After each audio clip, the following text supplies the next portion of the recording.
So billionaires, hedge funds, investment banks all over the world are in heaven because they still have some industrial outlets they think that they can build in, although the growth of India and China, for example, has decreased quite a bit from the double-digit growth that they once had. They're still registering very healthy growth rates.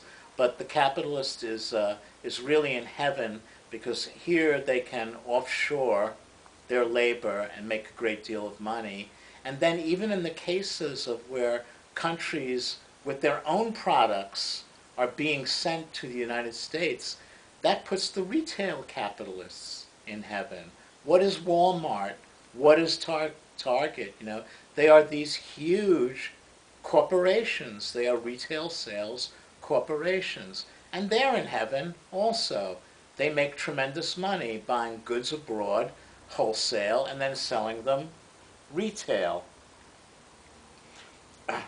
In any event, as I was trying to say before, however, there's something inherently poisonous and unsustainable in the global economy, and that is because so much of it is really run on debt. And we've talked a little bit about what that personally means. Certainly students already have an understanding of what I'm saying when you pile up tens of thousands of dollars in debt just in order to get your bachelor's degree, and then have to use credit cards to meet other expenses as inflation increases. And they have been lying about the inflation rate, and I think anybody with common sense knows that. Gasoline really fluctuates, but you'll notice in a cup of coffee how the price has gone up and how many places won't even give you a refill on your coffee. And restaurant prices have gone up, and we go through waves of food prices in supermarkets going up. There's not going to be a recovery in the United States because the people of the United States are relatively insolvent. They live in the red. They live in credit card debt. And as we've gone over, the average worth of the American household has precipitously fallen. We have another problem, which I think is very intriguing, brought up by Professor Juliet Schor of Harvard, who, I think it was about 2 decades ago, she wrote a book about the overworked American and demonstrated how the average worker in America, or specifically the average household, was adding sometimes hundreds of hours of work to its work year, that the time spent on vacation was declining, and regarding certain occupations it declined to no vacation at all. In the meantime, of course, there have been cuts in pensions, cuts in benefits all over the place. And yet, so that was the book entitled The Overworked America. She has now written a book, intriguing. I admit I haven't read about it. I've read a review of it.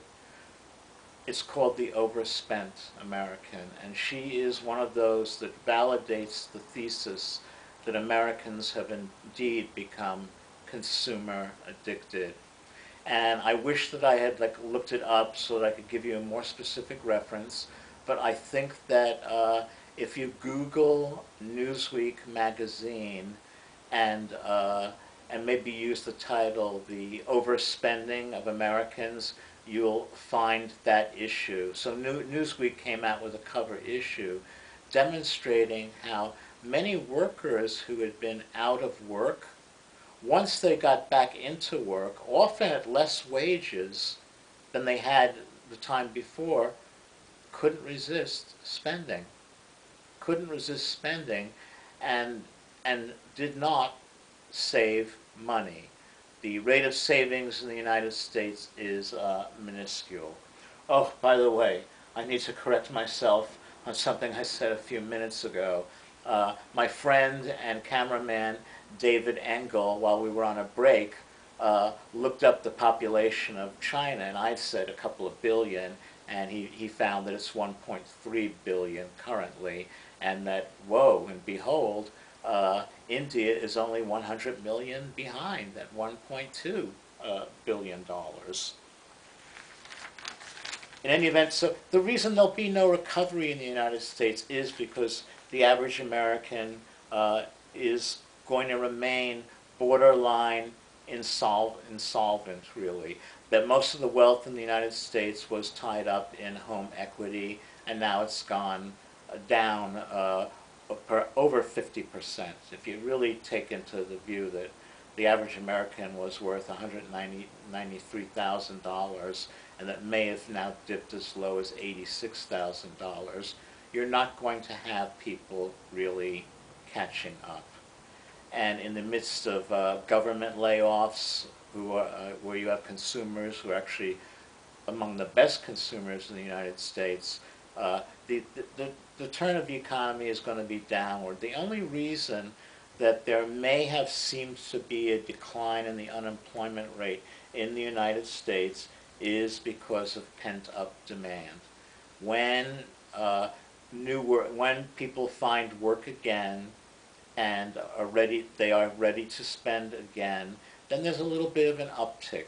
And we call this pent-up demand, where articles that were not affordable before, or articles that have run down and therefore need to be replaced, whether it's your television or your video camera or your regular camera or your various electronic devices, the demand is there. And so and now and then you see these encouraging stories. We see them in Sonoma County, where the unemployment rate has gone down and is less than the average California rate. In any event, where does this all take us? I think that something that I want to point to also, very, very important, is the role of fraud in what we are witnessing. You may remember that the first rescue was called the TARP, and that was under Bush's administration in his last year in 2008. The TARP was the Toxic Assets Relief Program. It had to be legislated, it had to be passed by Congress.